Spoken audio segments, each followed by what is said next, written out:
कुठली दिशा? माझ्या प्रश्नाचं तुम्ही दिलेलं उत्तरेला ध्रुवतारा आहे आणि उत्तरोत्तर तुम्ही काय करता? प्रगती करता. म्हणून त्याच्या घराचा दरवाजा उत्तरेला आहे, अशा लोकांची प्रगती उत्तरोत्तर होती. जर तुमच्या घराचा दरवाजा उत्तरेला आहे तर घरात शिरताना मात्र तुमचं तोंड कुठं होतं? याचा अर्थ घरात काय होणार? म्हणून त्यासाठी दरवाजाच्या आतून एक पंचमुखी हनुमान लावणं गरजेचं आहे. या झाल्या प्रमुख 4 दिशा. या प्रमुख 4 दिशा झाल्यानंतर आता आपण उपदिशांकडे बोलूया. सांगा मला पहिली उपदिशा कोणती? कोणती म्हटलं? या दिशा कोणी लिहिल्या का?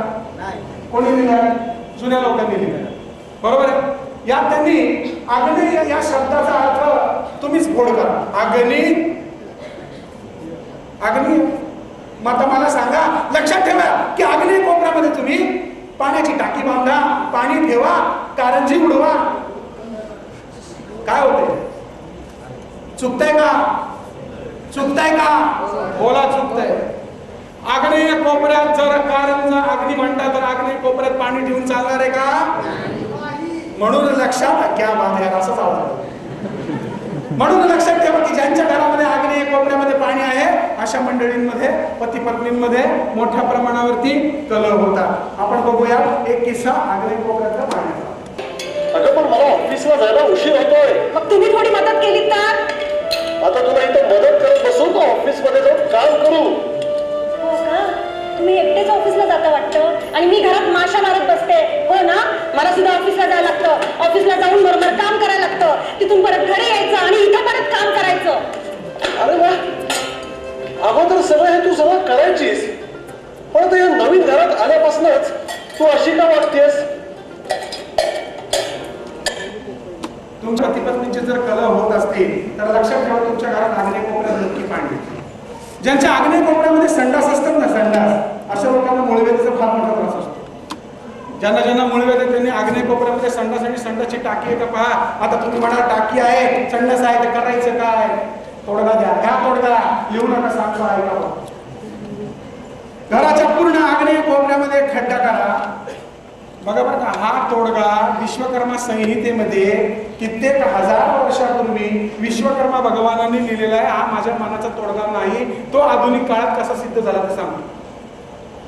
घराच्या आग्नेय कोपऱ्यात पाणी असेल, टाकी काढता येत नसेल तर घराच्या आग्नेय भिंतीला, लास्ट प्लॉटच्या आग्नेय कोपऱ्यामध्ये तुम्ही एक खड्डा करा आणि त्या खड्ड्यामध्ये खडे मीठ, कोळसा, लोखंड आणि तांब्याचे तुकडे भरा. बघा काय सांगितलं? खडे मीठ, कोळसा, लोखंड आणि तांब्याचे तुकडे भरा. हे कशाचं मटेरियल आहे सांगा मला?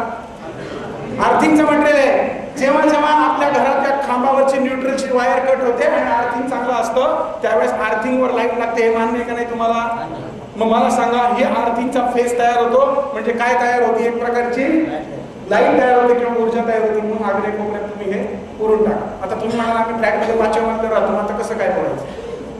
फ्लॅटवाल्यांसाठी सुद्धा तोडगा.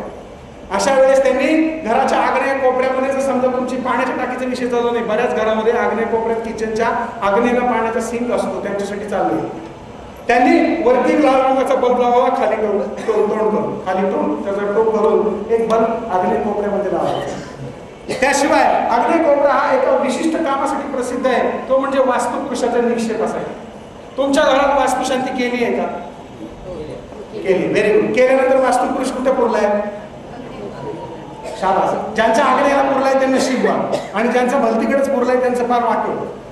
मी घाबरून सोडत नाही. हे कित्येक दिवसांच्या अभ्यासाचा परिपाक आहे. ईशान्येला असेल तर ईश्वरी अवकृपा, पूर्व मध्ये असेल तर बदनामी होतो, दक्षिण मध्ये असेल तर घरातली पत्नी सतत आजारी पडते, नैऋत्येला असेल तर कोर्ट कचेऱ्या मागे लागतात, वायव्येला असेल तर कोर्ट कचेऱ्याशिवाय घरामध्ये आजार पडला, उत्तर मध्ये असेल तर पैसे अचानक बंद होतात, पश्चिम मध्ये असेल तर घरामध्ये मानसिक शांतता राहत नाही आणि घराच्या मधोमध असेल तर घराचा नायनाट होतो. आणि ज्या ज्या मंडळींना ही अंधश्रद्धा वाटते अशांनी आमच्याकडनं वास्तुशांती करून घ्यावी आणि घराच्या मधोमध वास्तुपुरुष आम्ही त्यांना विधिवत स्थापन करून देतो. आपण बघू काय 100% हे वास्तुशास्त्र विज्ञानाभिमुख आहे आणि हा वास्तुपुरुष म्हणजे नक्की कोण आहे हे आपण पुढच्या क्लिपमध्ये पाहणार आहोत. म्हणून लक्षात ठेवा, आग्नेय कोपऱ्यामध्ये चुकीच्या गोष्टी असल्या, पाणी असलं तर काय. पुढची दिशा कुठली? आग्नेय झाल्यानंतर नाही, आपण असेही आग्नेयकडनं नैऋत्येकडे, नैऋत्य सॉरी आग्नेयकडनं नैऋत्य म्हणजे काय माहिती का? निवृत्व म्हणजे निवृत्त होण्याची वेळ केव्हा येते माणसाला? आता मुलं बाळ झालेली आहे, नोकरी वगैरे लागलेली आहे, आता संसार सुखाने चाललेला आहे, 22 वर्षांनी मुलाला मुलं होतील, मुलीला मुलं होतील, आता आपण सेटल झालेला आहोत. अशा मंडळींनी नैऋत्य कोपऱ्यात झोपावं. याचा अर्थ असा की नैऋत्य कोपऱ्यामध्ये विवाहित मंडळींनी झोपावं आणि अविवाहित मंडळी झोपली तर काय होणार त्याबद्दल. अगं पण हे बघ आई, तू मला समजवायचा प्रयत्न करू नकोस. मला त्या सगळ्याचा कंटाळा आलाय ग. त्याचं दरवेळी स्वतःचं प्रदर्शन मांडायचं. काय करणार बाई? अगं योगच उशिरा असेल. योग येईपर्यंत वाट बघायला हवी. असा धीर सोडून कसं चालेल? हे बघ आई, मी तुला एकदाच आणि शेवटचं सांगते, माझं लग्न कधीच होणार नाही, कधीच नाही. अहो, आई आहे मी तिची. ती लग्नाला नाही म्हटली म्हणून काय खटपट थांबवायची? कधी योग जुळून येत नाही, तिचं तर काय चुकीचं आहे?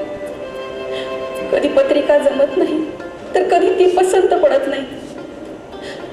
कधी नोकरीचा प्रॉब्लेम, काय करावं मलाच समजत नाही. म्हणून मी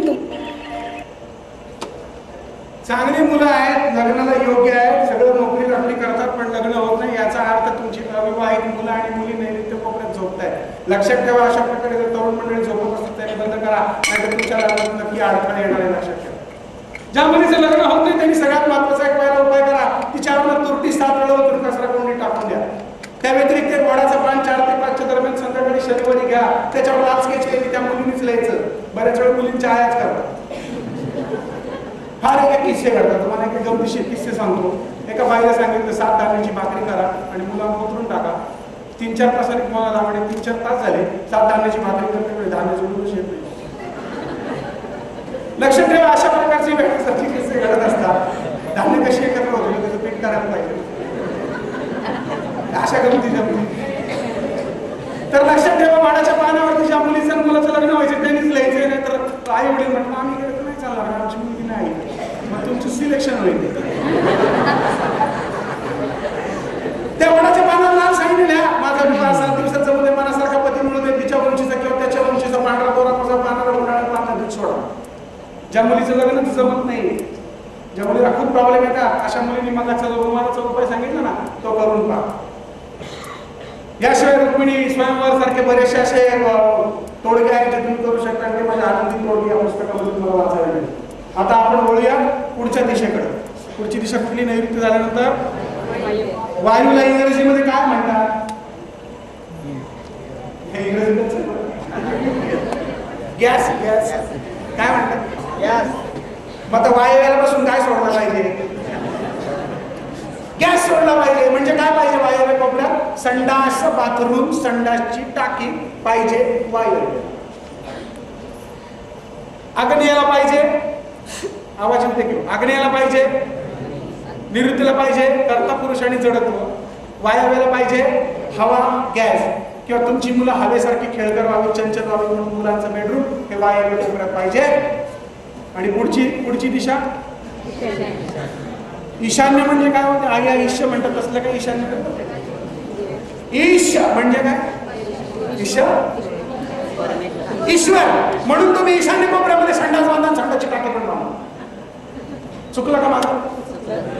का चुकलं? अहो, या दिशांमध्येच वास्तुशास्त्र लपलं. हे काही मी लिहिलेली दिशा नाहीये, हे दिशा पूर्वपार आपल्या पूर्वजांनी लिहिलेले आहेत. म्हणून ईशान्य कोपऱ्यात ईश्वर पाहिजे ना हो. मग जर संडासची टाकी असेल तर तुमचं काय होईल? तुमच्या घरातला ईश्वरच बरबाद झाला ना.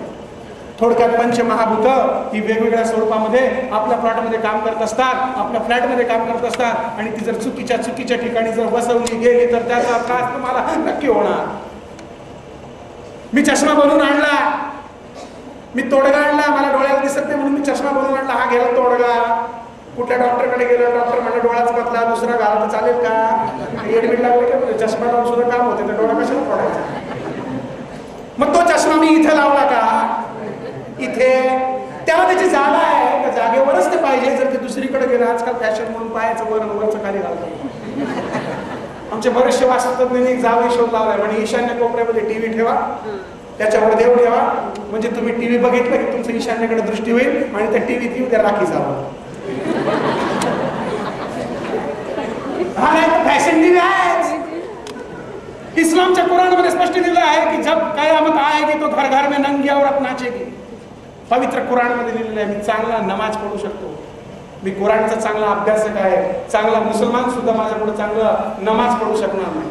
बिस्मिल्लाहिर्रहमानिर्रहीम अशहदु अल्ला इलाहा रब्बिल आलमीन रहमतुल्लाहि अलैहि रब्बिल आलमीन. हे सर्वशक्तिमान परमेश्वरा, हे सर्वशक्तिमान परमेश्वरा, तुझी जी जागा आहे त्या जागेवरून तू आम्हाला सदोदित आशीर्वादित कर आणि सदोदित आमच्या पाठीशी राहा. आणि लक्षात ठेवा, याच पवित्र कुराणमध्ये लिहिले आहे की जब घर घर में नंगी औरत नाचेगी तो समझना के कयामत के दिन नजदीक आ चुके हैं. मला सांगा, कमी कपडे घालणाऱ्या बायका किती वेळा टीव्हीवर नाचून जातात आणि किती लोक लावून बसतात? गपचूप का वेळ लावून बघितलं जातो. लक्षात ठेवा की तुमच्या घरामध्ये त्या टीव्हीतनं काय बाहेर पडतं त्यानुसार तुमच्या घरातली ऊर्जा बदलते बरं का. सासू सुनांच्या भांडणांची सिरियल बघा, खून, दरोडे, मारामारे, वाटोळे, कुरघोड्या, एकमेकांवरती शाप शाप त्रास भानगडी तुम्ही असलेली जेव्हा टीव्ही बघता ना, त्या टीव्हीतनं ह्या सगळ्या निगेटिव्ह एनर्जीज तुमच्यामध्ये प्रसार होत आहेत. आणि म्हणूनच आनंदी वास्तू सारखा कार्यक्रम मी रेडिओ आणि टीव्हीच्या माध्यमातून तुमच्या घराघरामध्ये जेणेकरून पॉझिटिव्ह एनर्जी तुमच्यामध्ये बोलताना सुद्धा माझ्या अंगावर काटा येते. आणि केवळ माझा एकच स्वार्थ आहे की तुम्ही सुखी व्हा, तुम्ही सुखी व्हा, तुम्ही सुखी व्हा.